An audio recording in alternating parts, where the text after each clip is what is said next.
আসসালামু আলাইকুম ভিউয়ার্স। আমি এখন আছি খুলনা ডাকবাংলা বড় বাজার, বার্মাশিল রোড বলা হয় এটাকে।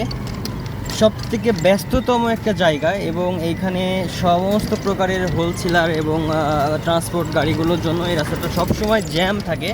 এই যে দেখছেন এখনও কিন্তু সেই ঠেলা গাড়ির যুগ এখনও আছে। ঠেলা গাড়িতে করে খুলনাতেই একমাত্র আমি দেখি এই ঠেলা গাড়িতে করে মালামাল লোড আনলোড করা হয়। এই বড় বড় ট্রাকগুলো এখানে থাকার কারণে এই রাস্তার দুই পাশে যখন পুরোটাই ব্লক হয়ে যায় তখন সাধারণ মানুষের যাতায়াতের জন্য খুবই কষ্ট হয়ে যায়।